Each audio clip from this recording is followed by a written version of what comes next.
have built a nice stuff. Blogger. Mariellen Ward is a travel writer. She has a BA in journalism, a background in public relations and marketing. She has published. She has been published in leading media outlets around the world and runs the award-winning travel site Breathedreamgo.com.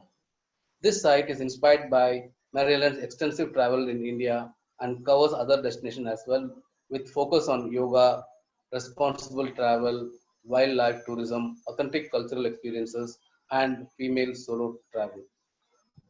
Mariellen is a great friend of India. She has been supporting India tourism and its initiatives across, writing about our destinations and all the wonderful experiences she has been having. Though Canadian by birth, Mariellen considers India to be her soul culture. She started, as I said, blogging in 2005 and now lives up in the clouds in Himalayas in the Rishikesh, the yoga capital of the world. We warmly welcome you once again, Mariellen. Thank you for coming to this session, and we look forward to have a beautiful journey of yoga with you. Thank you. Thank you very much for having me on the session. You missed one thing from my biography there. Oh, yeah, I would encourage you to just go The ahead. thing you missed was how long you and I have known each other. Oh my goodness, that is something. Yeah, please. We have known each other a long time, and Yes. I think must be at least 10 years. Yeah, true.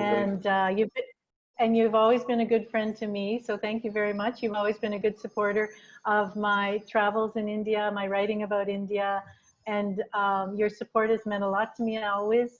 And you really helped me really fully enjoy and experience India, and especially the hospitality of India.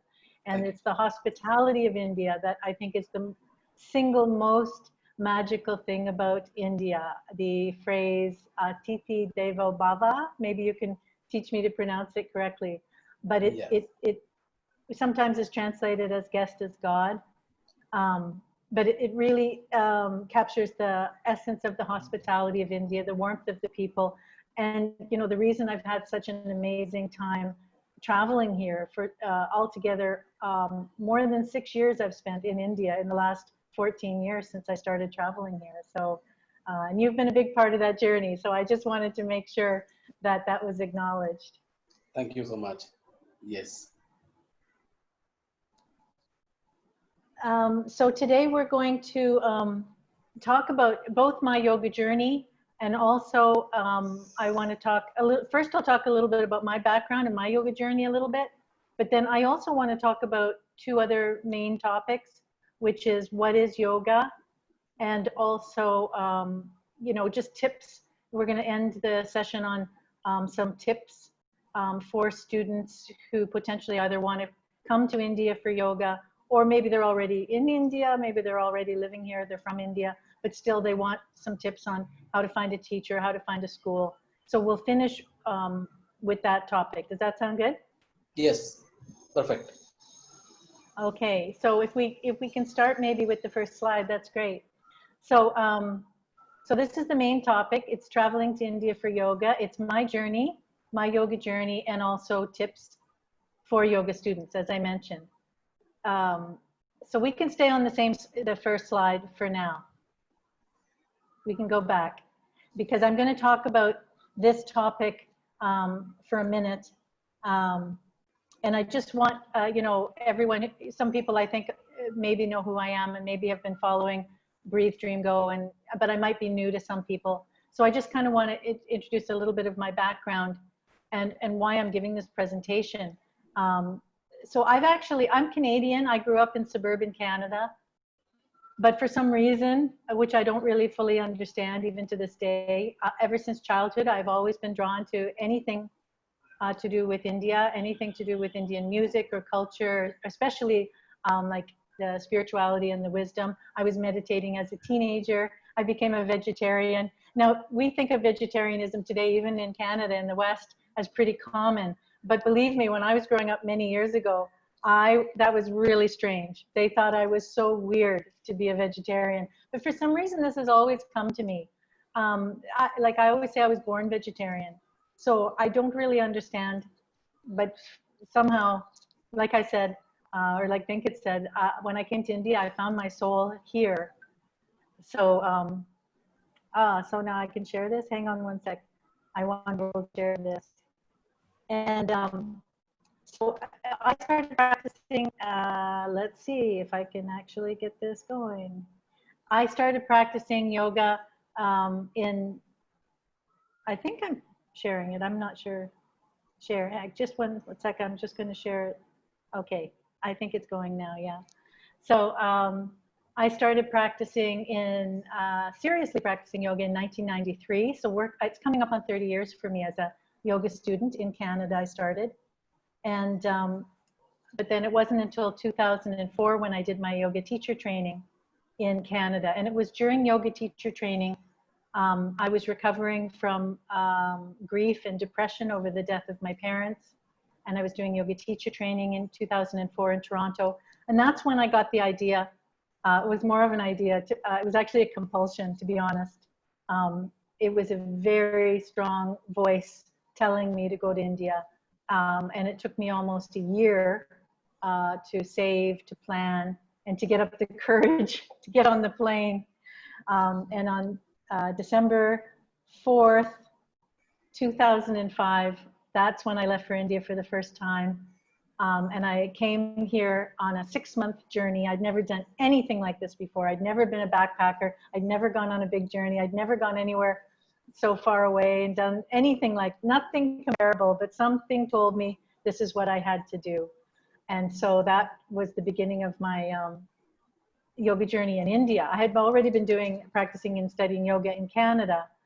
But when I came to India in 2005, that's when my yoga journey and my travels in India started. That was the beginning. And you can go to the next slide now.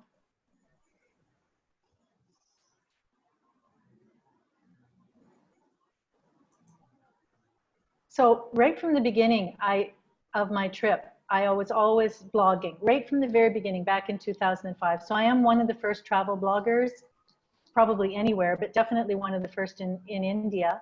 And then I started in 2005 on a shared platform. And then finally in 2009, that's when I launched this blog, which is called Breathedreamgo. So this blog is now almost 11 years old that I've been sharing my journeys on Breathedreamgo. And I'm also the same Breathedreamgo on every platform. If you want to follow me, that's great. It would be fun to meet you online. So I'm on Facebook, Twitter, Instagram, Pinterest, everywhere as Breathedreamgo, just to make it simple. So we can go to the next slide. So this is a little bit about my background. I've already mentioned these things, but I just wanted to put this on a slide. That I'm a Canadian professional travel writer and blogger at Breathedreamgo. And as Venkat mentioned, last year I won the National Tourism Award from India Tourism for Best Foreign Travel Journalist and Blogger. And I was the first blogger to win that award. So this is very significant and meaningful for me. That was a really big deal to get that award. So thank you very much for that. I've been a yoga student for almost 30 years. You can go back. And I've spent more than 6 years in India altogether on a number of different trips, but now I live in Rishikesh. And I wanted to mention, I'll talk a bit more about this at the end of the presentation, but that I founded a custom tour company called India for Beginners. And we help people who also want to travel either within India or people from abroad who want to travel to India. So indiaforbeginners.com is the recently launched website, and you can find out more about my new company on that address. So we can move on now. So this is a slide from my very first trip to India. I arrived in December of 2005, and this is January. And I came to India as we can go back, we can stay on that slide. Yeah, thank you. So I came to India as a seeker. I'm going to talk more about that because being a seeker is a specific attitude. You're not coming with any set purpose in mind. You're coming to be open to experience, and it's not a goal-oriented thing. It's a very much an attitude of openness and exploration. You see everything as a teacher. And this is how I came to India. I started in Delhi, I landed in Delhi. And in fact, we're going to talk more about Rishikesh, where I live now, but that was my first actual trip. When I was in Delhi, my first trip within India was to Rishikesh and Haridwar. And my second trip was to Kerala, and this was from that time period, very early. This would have been probably January 2nd, 2006, right at the beginning of my trip, my life-changing trip to India. Now, that first trip, I traveled in India for 6 months, and I just want to mention some of the things, sort of yoga-related things that I did. I spent, in Kerala, I spent 2 weeks doing Ayurvedic treatment at an Ayurvedic resort, or Ayurveda is this kind of the sister science of yoga, and it's more to do with physical health. I stopped and visited the Shivananda, the famous Shivananda ashram, which is near Trivandrum. A lot of people do yoga teacher training there. I also stopped at the Amma's ashram on my way to Cochin. Amma is the hugging saint, and she's very famous, of course. And I got a hug from her. That was amazing. And then about 2 months later, I did a 1-month intensive yoga course at the Krishnamacharya Yoga Mandiram in Chennai. And this is a world-renowned yoga center. And they have a 1-month intensive course for foreign students. It was an incredible experience. And we were, studying day and night. And we just studied the whole canon of yoga, every different aspect of yoga. And I really highly recommend it. Then later I volunteered, I did some volunteer work in Dharamshala with the Tibetan refugee community with a program called Art Refuge, which I don't believe it still exists, but it was a wonderful program. And then finally, at the very end of my trip, my second last week in India, somebody I knew in Delhi suggested I go to Oro Valley Ashram, which is an ashram between Haridwar and Rishikesh, north of Delhi. And I spent a few days there right at the end of my trip. And we can go to the next slide now. The picture on the left, the bigger picture, is of the grounds of Oro Valley Ashram. And I knew within 1 hour of arriving in Oro Valley Ashram that I found my spiritual home. And Oro Valley Ashram is about 14 kilometers from Rishikesh.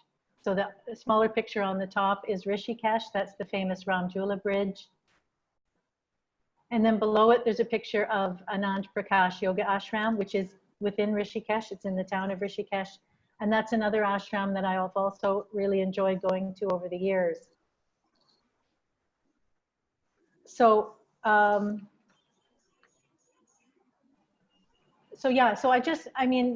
these were ashrams that I found on my explorations in India as a seeker. They were ashrams that I found through my own research, through following other people's tips and advice, but mostly through my own experience. And that's something I want to talk about a little bit later, is that the best way to find a yoga teacher or a yoga school or to have a spiritual experience is really through your own experience. And as I said, I'm going to talk about that later, but I just wanted to highlight that these were places that I found many years ago and that I still to this day keep going back to again and again and again, because the teachers are, good, genuine teachers. The places are beautiful, and I get a lot of learning and healing and spiritual growth from going to these places. And they've really, really stood the test of time.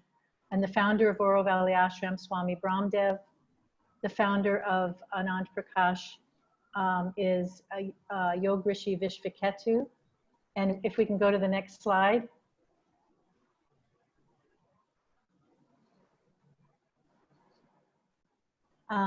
Yog Rishi Vishvaketu has been, the next slide, please. Yes, so this is Yog Rishi Vishvaketu. And I just want to take a minute and just look at his happy face, his smiling face, and just, I don't know, see what effect it has on you. I know the effect it has on me.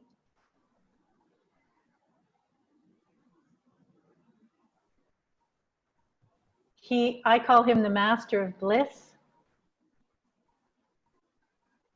He's a highly, highly skilled and experienced yoga teacher. He knows a lot about yoga. And the essence of his teaching is that yoga is bliss and that bliss is your true nature. And I met him originally 16 years ago in Toronto when he was there for a yoga conference. He lives half the year in Canada. And so he, like me, goes back and forth between Canada and India. And the first time I met him, I did his yoga class. And it was the best yoga class of my life. And the feeling I got from him, from the experience, was, it's beyond words how blissful, euphoric, amazing that class made me feel. I was breathing deeply, I was calm. It was an incredible experience. So it was through my own experience that I knew I had found my teacher. And I went up to him after the class and I said, I'm going to follow you to India. I'm going to study with you in India. And I did. I haven't actually done his teacher training, but I've been at his ashram and taken his classes many, many times. So this is something, you know, that was part of my own personal journey, was just responding to teachers, responding to experiences, and trusting my own gut instinct on what happened. I want to say that when I went to Oro Valley Ashram for the first time, I remember I took the train up from Delhi in the morning, and it was May, it's hot. I'm Canadian, I'm not used to the heat. I got there in the morning, I got the train from Delhi to Hardwar, and then traveled to the ashram. And I went, the first thing I did was I went and had a sleep after I checked in around noon. And I slept for half an hour. And when I woke up, I realized I'd had the best sleep of my life. I felt completely rested. I felt like arms had reached out and just embraced me. And it was that feeling of just deep, profound peace and relaxation that made me realize Oro Valley Ashram was my spiritual home. So again, this is like a very kinesthetic, visceral, personal response to these experiences, that this was how I found my teachers and my ashrams. So I think that's a really important aspect of what I want to say today. And I'll probably say it again as well. We can go to the next slide.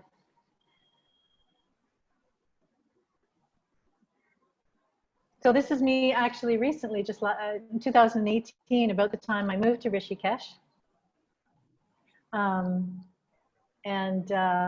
I kind of lightened the photo, did a little photo editing on it, but I did it deliberately to show that, you know, I have a strong connection to the spiritual energy of this place that I feel is very light-filled. And again, that's me. You might come here and not feel this way. I went all over India looking for my place, you know, and I found it here. You might find it somewhere else. But I think your personal response to a place, you'll know, like you'll know, your whole system will know when you found your place spiritually. And there's no doubt for me, the foothills of the Himalayas is definitely, you know, my spiritual home.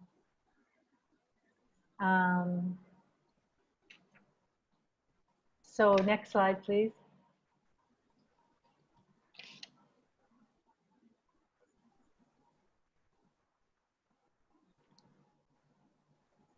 So now that's basically my story, but now I want to talk, I'm just keeping an eye on the time. I want to talk a little bit more about tips for yoga students or potential yoga students, how to find a yoga teacher or school in India. And I've already, you know, discussed a few things, and I just want to kind of reiterate a few of these points. So we can go to the next slide.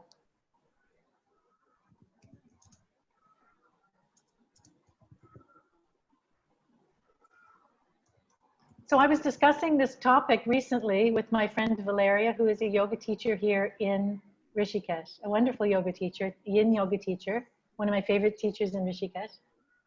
And we were discussing this, and I was asking her opinion about how to find a teacher. And she said, come to India with the simplicity of a student. And of course I said, wait, I need to write that down, because I just thought it was perfect. And I paired it here with some beautiful artwork from my friend Danielle Winter, who's an artist, spends a lot of time in India and creates these gorgeous colored images. And I think this is a really important point, that you should come with the simplicity of a student. And I'm going to come back to this, but we can go to the next slide.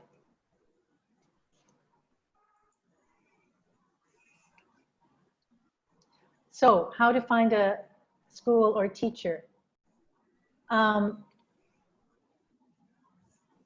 definitely need to do research, and you have to do your due diligence for sure. You should find out about a yoga school or a teacher from other sources, from their reputation, from people that you talk to, from talking to a yoga teacher that you trust is really important. I think that's key. You can do some research online, but don't completely trust what you see online. I mean, you'd be very skeptical about what you see online. There are some not so great teachers who are really great, you know, at creating websites. Adopting the attitude of a seeker, this is really important, having that openness to the experience. And this means letting go of goals, preconceptions, ideas of achievement. You know, don't come to India, or if you're in India, go to a yoga school thinking about how you're gonna, you know, buy some nice flowing clothes and set up your own school and make a lot of money and whatever it is you have in your mind. This is not the right attitude. You really should come with an open attitude of a student, and with taking the responsibility of a student and everything that entails, including not being naive, being skeptical, you know, don't give away your trust until somebody earns it. All of these things, all of the things that it really means to be a student. I mentioned about how I gained, it was through personal experience that I found the people and the places that I trust, and I wasn't wrong. Like, your body doesn't lie. There's a slide about, I think the next slide, we can go to the next slide. I think this is really important. You will know your teacher by your breath. So TKV Desikachar, who was the son of Krishnamacharya. I went to the Krishnamacharya Yoga Mandiram school in Chennai. He said this, and I think this is a really, really important point. And I also want to talk, and I think now would be a good time, I want to address what yoga is, because I think that's also a very, very important topic. Just one second. There's a Sanskrit saying, Sat Chit Ananda. It means truth, consciousness, and bliss. And this really sums up what is yoga. Yoga is, it's a connection to your true self. It's a connection to your true nature, which is bliss. It's a realization of unity and wholeness of the universe. Sri Sri Ravi Shankar said, the purpose of yoga is to make you whole. It's a connection with the eternal, the divine, that which is beyond duality. And for me, yoga is simplicity, going with the flow, being with what is. These are all, you know, kind of, I'm trying to get at what is the essence of yoga. In the Western world, yoga seems to be just about asana and, you know, the physical practice of yoga. They have really lost the essence of what is yoga in the Western world. So if you're listening from the Western world, you need to know that in India, yoga is part of the culture of this country. And it's much, much more than simply the physical practice. That's a very, very small part of what yoga is. And it's one of the reasons, you know, I've talked to Venkat about this. It's one of the reasons that I feel so strongly that you do need to come to India for yoga. If you're serious about yoga, if you really want to know what yoga is, I feel you need to come here, and I feel you need to experience yoga in India, because it is part of the culture of India. And you can even learn a lot about yoga. You don't even have to go to a yoga ashram. You can learn a lot about yoga just by traveling in India and by meeting people and seeing how they are and how they react, and just getting a sense of, yeah, the worldview in India is very different from the Western worldview. And I don't even want to give that away. I don't even want to tell you, like, you know, if you don't know that, what that is like. I want people who come here to experience it for themselves. And it slowly unfolds, it slowly unravels to you as you travel here, that you begin to understand that, you know, India seems chaotic when you first come here as a Westerner. And then you slowly realize that there's an underlying harmony. And then the underlying harmony gets revealed to you in these little flashes, these little moments of light and illumination. And for a Westerner, these can be like sort of soul-searing moments. These are the reasons some Westerners fall in love with India. These little moments. It could be just a simple person's smile on the side of the road. You might see somebody who's obviously impoverished feeding a cow, or it could be anything. It could be a conversation you strike up with somebody when you're taking the train. I mean, it could be anything. And people who travel in India know exactly what I'm talking about. These just beautiful moments of, I don't know, I've been spending my whole life of the last 14 years trying to put this in words. But there's something special here. And once you begin to glimpse this, this is also the essence of yoga. This is not different than yoga. Yoga is not something that you just do on a mat. So this is, I think, a really important point to keep in mind. And it is, you know, to do with the topic of finding a teacher. So you have to be open to the experience, and you have to be open to your response to the experience, and letting go of any preconceived ideas of what yoga is, because, you know, the truly spiritual experiences you have in India are probably going to be incredibly unexpected. It's not going to be what you think. If you're thinking, oh, I'm going to wear a robe and mala beads, and I'm going to be sitting by the Ganga, and I'm going to suddenly have illumination. It might not be. It might be when you're waiting for a delayed train, and, you know, some woman who's like smiles at you. I mean, it could be anything. So staying open is a really, really important point that I want to make. And I'm just checking my notes to see if there's anything that I haven't said. I think that one last thing I really want to say is that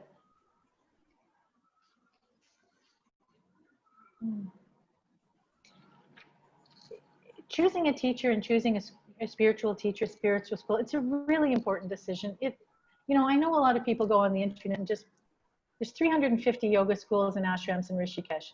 Believe me, they are not all genuine, and they're not all good people. They're not all, you're not going to have a great experience at all of them. I'm sorry to say that.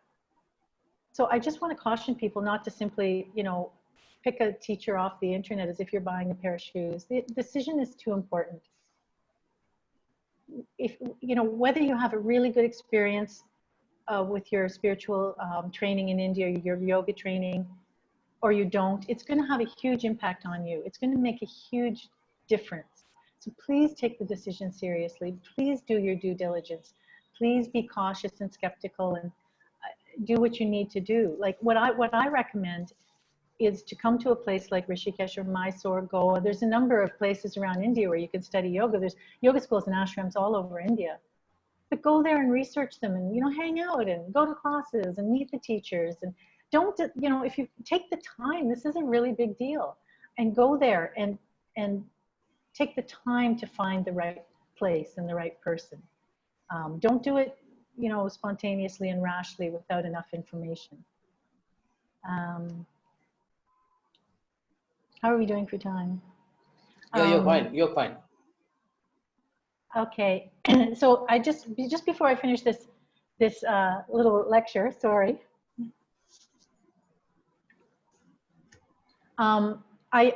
I live here in a community here in Rishikesh, and again, preparing for this lecture or this presentation, I asked a spiritual leader here about this, and I asked him. I said, you know, there's a lot of students want to come to Rishikesh to study yoga.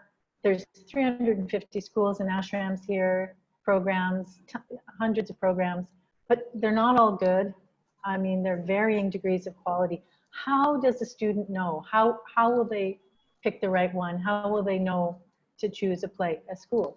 So he said something very interesting. He said, the quality of the student's search will have a bearing on the result. If the student is sincere, they will find a genuine and knowledgeable teacher.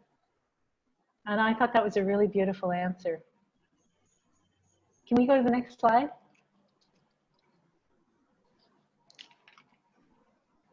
So actually, I'm kind of wrapping up now. I've sort of covered what I wanted to cover, but I just wanted to mention that I founded this company, India for Beginners, and it's recent. It's only less than 2 years old, and I founded it because I travel all over India. I've been all over this country many times, so I have a lot of experience traveling in India, and I want to share that experience with others.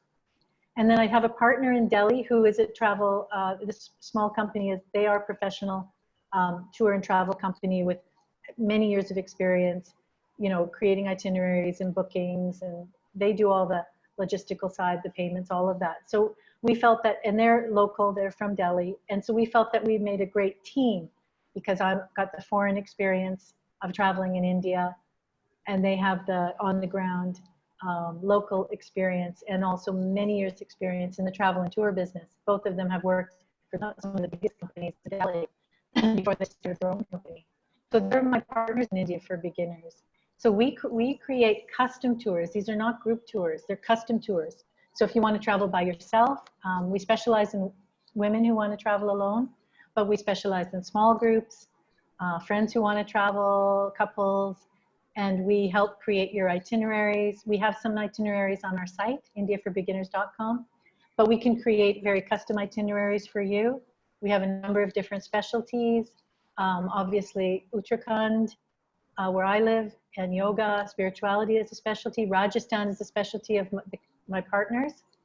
Madhya Pradesh is a specialty, wildlife tourism, tigers, I love wildlife tourism. And we're developing tours in the south as well. Kerala, Goa will of course include Mumbai, the most fun city in India. And so I just wanted to let people know about this, that we're available, and you can visit the website, and you can email us indiaforbeginners@gmail.com. And I think basically I've really said anything I want to say. Now, Venkat, I'll turn it over to you. If you have any questions for me, or there's questions that have come up, then I think we can start that. Is that okay? And I'm finished with the presentation. Yeah, that's okay. Wonderful. Nice listening to your personal experiences and coming to India and finding yourself and your purpose. It's nice to hear that. You know, a lot of women travelers have been looking up to you internationally and in India also on traveling alone in India, because at many points they are looking for advice. So what is your advice for such women travelers, especially the single women travelers? Both, it may be Indians, it can be the foreigner too. So if you would like to share something on that. You know, the most popular blog post on my site, and I have hundreds of posts on my site, is called My Top Tips for Women Traveling in India. So I encourage you to go on my site, breathedreamgo.com, and read my top tips for women traveling in India. It's a very, very lengthy post, and I really bear it all and share my experience, share 20 top tips, and also give some background into why this is such an issue, why the women's, you know, safety in India has become such an issue. And also I give kind of a reality check on that as well. So, you know, when I first traveled in India in 2005 and I was preparing for my trip, the issue of my safety as a woman didn't even come up. It didn't even cross my mind. It wasn't an issue in 2005. It was, you know, women's safety. I mean, it's always an issue with us all the time wherever we go, because we have to keep ourselves safe. But there was no particular reason for me to feel that India would be any different than anywhere else.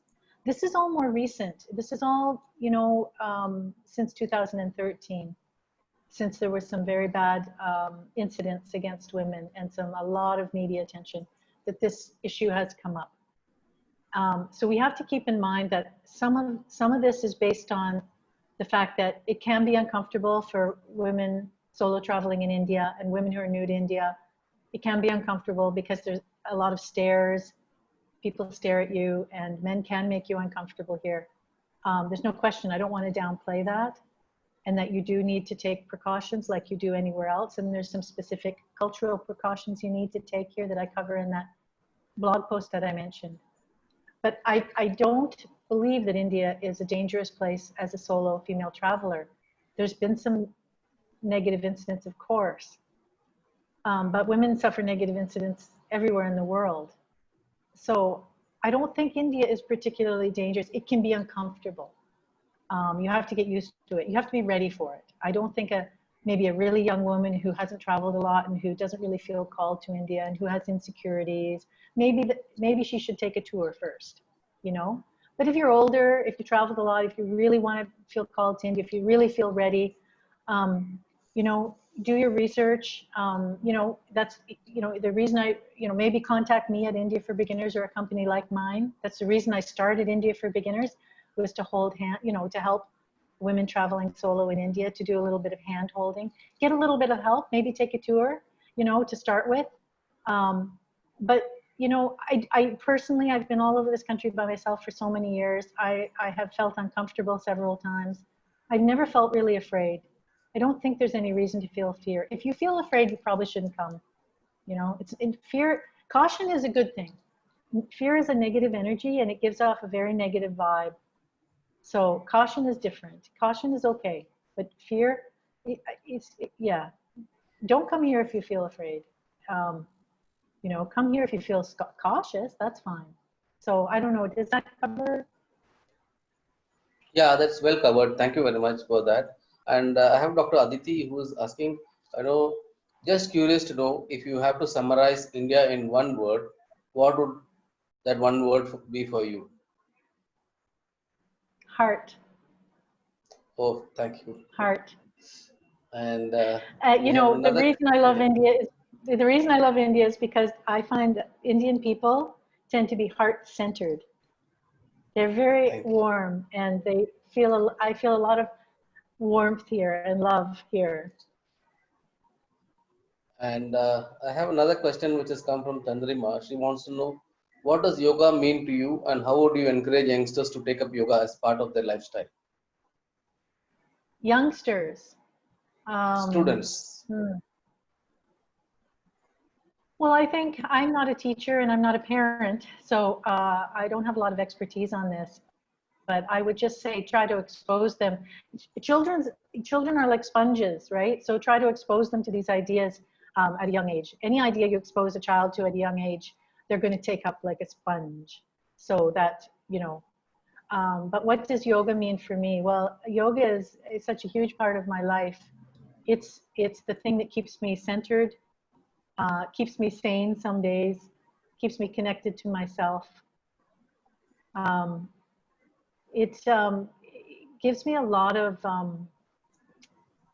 positivity, and also, you know, as I get older, yoga is helping me not be so afraid of the end of life.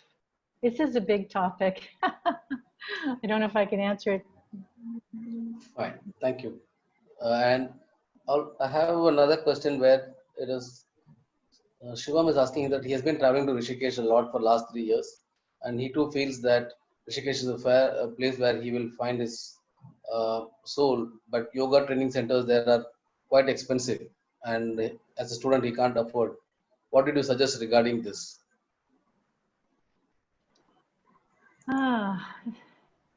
You don't, you know, as I mentioned, I don't think you necessarily have to go to a yoga training center. I think yoga teacher training is expensive. If you drop the idea of yoga teacher training, forget that idea, especially now at this stage in your life.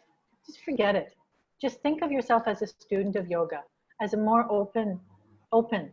So that means reading books, just being here, you know, being in Rishikesh or wherever you go. You know, there's some teachers who are teaching online even. There's stuff on YouTube. You know, there's just be a sponge. Again, I'm using that word. Absorb yoga. You know, the more, you know, yoga reveals itself to you, the more you realize that it's everywhere. You don't have to go to a specific place. I hope that's helpful. Great. And you've been traveling across India. Is there any state that you have not been in India? Yes, there's lots of them, and I need your help here, Venkat. There's lots of them. I think I've been to about 20 states, but Oh, yeah, but so there's lots I haven't been to. I haven't been to the Northeast. I have hardly been to the Northeast. You know, the Seven Sisters. I have not been there. I need to go there. In fact, I had a trip planned for Assam in April, which obviously got canceled. So that's a really big omission in my journey. I really need to get to the Northeast. I would say is the biggest place missing. yeah. I also know you've been traveling to Punjab a lot in terms of visiting. What is your experience of traveling in Amritsar and other places in Punjab? Well, Amritsar is one of my favorite places in India. Amritsar has everything. Golden Temple is incredibly beautiful, peaceful place. It has to be experienced. Yeah, it's one of those places. It doesn't matter what I say to you. You have to go and experience this place. Amritsar is also very fascinating culturally, and of course, it's a culinary capital. I mean, when you get spiritual and culinary in one place, does it get any better than that? True. And there's another question which has come. Learning the art of observing one's body is yoga, which is one of the key. Uh, is it true that learning the art of observing one's body is yoga? What do you think on that? Um, yes, This is inner observation is key to yoga, but I wouldn't just limit it to the body. Yes, the body, your breathing, your sensations, but you know, like yoga means whole, it means your whole being. So being aware of the fluctuations of your mind, um, being aware of your emotions, not just your body. Body is just one part of your being. But yes, yoga is an inner observation of your entire being, definitely, 100%. and you've been a travel writer. We know that writing today is not really that kind of a paying job. Many of the times publications pay you by words. And for people who are still who wants to take up photography, who wants to do travel blogging, writing, what tips you have, because they have to sustain, they have to kind of look after themselves, and they have to also pursue this, because this is what something sometimes stops them from the pursuing this writing. So, what is your take? You have struggled and come up all this way. Yeah, this is a really good question. We could probably maybe we should do a whole other session on this topic. But I have to say this is true for anybody who wants to do a creative profession. I have a brother who used to be a musician. I have a sister who is an artist. Her husband is an artist. There's a lot of creativity in my family. Anybody who wants to do a creative profession is going to find it hard financially. There's very few people who kind of strike it rich. Very few people who make a really good living from it. So I think you need to find a sustainable career that pays the bills, and you pursue it on the side. And then it's a slow evolution. If you're really persistent and you get lucky and you work hard, then maybe you can find a way to make it pay. It's not easy. It's very difficult. I was blogging for many years before I made a dime. The first years and years of travel in India and blogging, I didn't make one dime, not one dime. I was working, doing other jobs to pay for it. It's literally only in the past maybe 3 to 4 years that I've made any money at all. And again, I haven't, I'm not striking it rich. I've been making enough to get by and pursue my passion. So passion is a really important part. If you really have a passion for it, my mom used to say, where there's a will, there's a way. If you really want something, you'll make it work. But I caution you that it's not easy. And it's actually in some ways harder than ever, because now there's so much competition. There's more opportunities, but there's also more competition. So it's just something that, I started 15 years ago. Just think of it, and it's a long haul. Honestly, I can't sugarcoat it. I won't sugarcoat it. It's a long haul. Thank you, Mariellen. In fact, we have another question from Mr. Ramkumar Vijayan. He says that from your blog post, we know that you have a very specific food preferences. How do you work on that when you travel? A very specific what? Food dietary preferences. Food. Your Oh, food. Yes, yeah, yes, I yes. do. Yes. Yes, well, I'm vegetarian mostly. I do sometimes eat fish when I'm in a place where they have fresh seafood and it's part of the menu. But mostly I'm 100% vegetarian and I'm gluten-free. So he might be knowing I'm gluten-free. Um, I'm not vegan. Sorry, I'm not vegan. I close to vegan and probably getting closer all the time. So I don't know what the challenge of vegan is, but of course being vegetarian is easy. Being gluten-free is not quite as easy, but in India it's not bad because here very few people cook with wheat in the food the way they do in Europe and North America. It's usually just on the side as bread, so I can just avoid the bread. Actually, it's not very difficult. I can always find rice.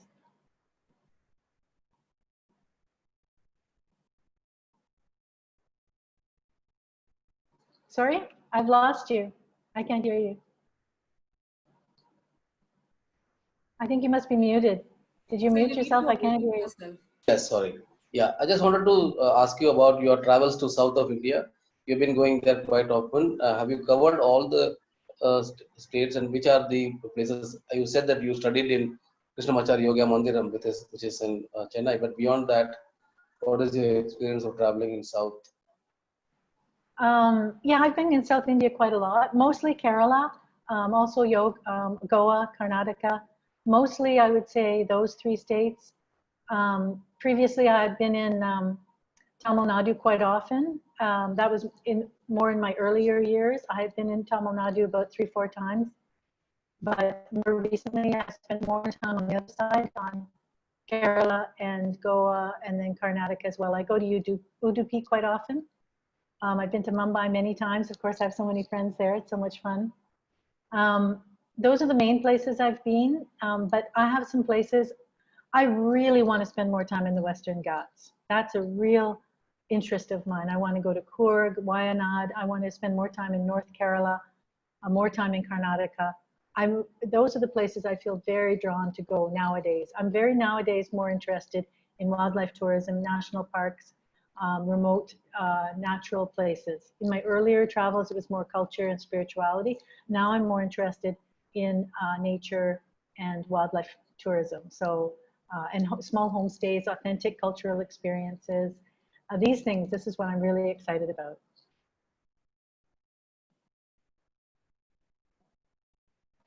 Oh, you're muted again. Yeah, we have another question from Anjit who wants to know how often you update your blogs and what is the frequency of your blog? Do you write daily, weekly? How is it? I don't have a set schedule. Some bloggers do. I'm more of the creative type where I prefer to just have my freedom. But it takes me 2 to 3 days to write and format, get the pictures ready, do all the work on a blog post. 2 to 3 days per blog post. So let that sink in for people who think that it's easy or people who think you can blog every day. So if I do 4 in a month, that's a good month. I rarely do more than 4 in a month because that's a huge amount of work. Fine. When you introduce yoga to the newcomers in the West, how is the response, the feedback, and the feeling? This is from Mr. Rajkumar from Chennai. Well, I don't introduce yoga because I'm not a teacher of yoga. I'm a student. I'm a perennial student, a almost 30-year student. But I have some very popular blog posts about yoga on my blog. So what I have tried to do, especially if you read the post about Oro Valley Ashram, I write very much from my own experience. I just tell you what it was like for me, what I felt, and I try to use my skills as a writer to express what the experience was like and what the feeling was like. And then you can get some idea of, you know, what I experienced, and maybe that will resonate with you or not. That is, as a storyteller, like, I don't really think of myself as a teacher. I'm a storyteller first and last. So I communicate through telling stories. And if you read my stories and then you feel something from it, you get something from it, that's great. And then from what you do with your response, that's of course your journey. But that's basically, and if you read my stuff and it does nothing for you, that's fine too. You know, like it's just it's just the nature of storytelling. Some resonates with some people and it doesn't with other people. And for many of the seekers, like you said, you came in for seeking. Some of the sacred places are across India, but many would like to experience Varanasi, Banaras. Have you been to Banaras? What is your experience in Varanasi? Yeah, I've been to Varanasi many times. And well, obviously it's a really special place. But most foreigners who come to India, Varanasi is it's on their list. You know, it's on their top 5 list of places they want to go in India. In my case, I was in India, it was my 3rd trip to India, and I'd been in India a year before I finally got the courage to go to Varanasi, because I knew it was going to be a big experience. I wanted to be ready for it, you know. And it was a very intense experience, and I've written about it on my site on what that experience was like. Yeah, it leaves a very deep impression on you. It's very personal. It's hard to put into words, but you know, it's the oldest city on earth. It has to be. It's one of those places. It has to be experienced. You're not going to know until you go there. Be ready. Be prepared. Be respectful. Be gentle. And try to learn about it before you go. It's really, I don't know what else to say. Wonderful. And you have said that you've been on trains, you've been on flights. Have you done bus journeys in India? Oh, bus. Don't talk to me about the bus. I have not had good experiences with buses in India. So generally speaking, no, I don't take the bus. That's just me. I know lots of people who take the bus, but I've had a couple bad experiences, overnight buses that were totally uncomfortable.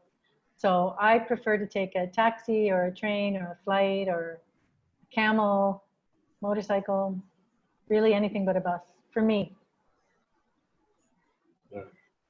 And we welcome any questions from the audience. If you are there, you can unmute and ask.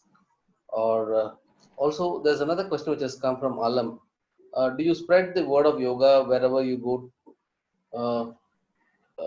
Among the whenever you go to Canada, among Canadian community, do you talk about yoga? No, not at all. Zero. I actually write about yoga on my blog. I try not to talk about yoga too much to people. Yeah, I'm not a teacher. Fine. You know, in fact, we have somebody welcoming you to Odisha, and you find time and it's ready. I've been there. I've been there.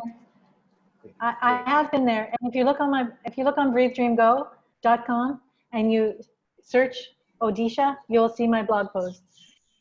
Wonderful. Fine. Thank you, Mariellen. You know, that was quite interactive and interesting.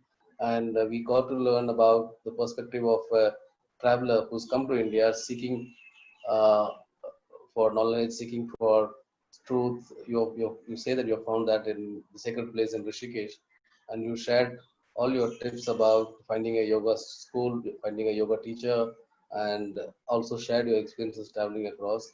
I think it was quite interactive and interesting. And I also thank you for agreeing for accepting our invitation and coming here. And we have been over the last 5 days having such seminars. Primarily, they were targeting or on subjects like spirituality, on Vedanta, and on mindfulness, etc. So it was a different perspective today to hear a visitor who is a seeker and who come to India and made it almost a home for and as a foreigner and found bliss that you said from your guru. So with this, you know, I once again thank you for your time, and we look forward to see you in other parts of India. And as the travel opens, and we can all travel. I also want to thank our partner in the technical side, Parul Kesari. Parul has been a great help, and she has been managing our webinars across every day. And thank you, Parul, from Safari Plus for hosting this. And we will come back tomorrow. Tomorrow is our last session on this. Tomorrow is the World Yoga Day. and that is the International Day of Yoga. We also have sessions with tomorrow. Our live yoga session will start at 7:30 p.m. instead of 6:30. It's on Facebook Live of India Tourism. Please join in. Till then, stay safe, stay happy, and all the best, and stay healthy. Thank you again. Namaste. Thank you. Namaste. Okay. Namaste.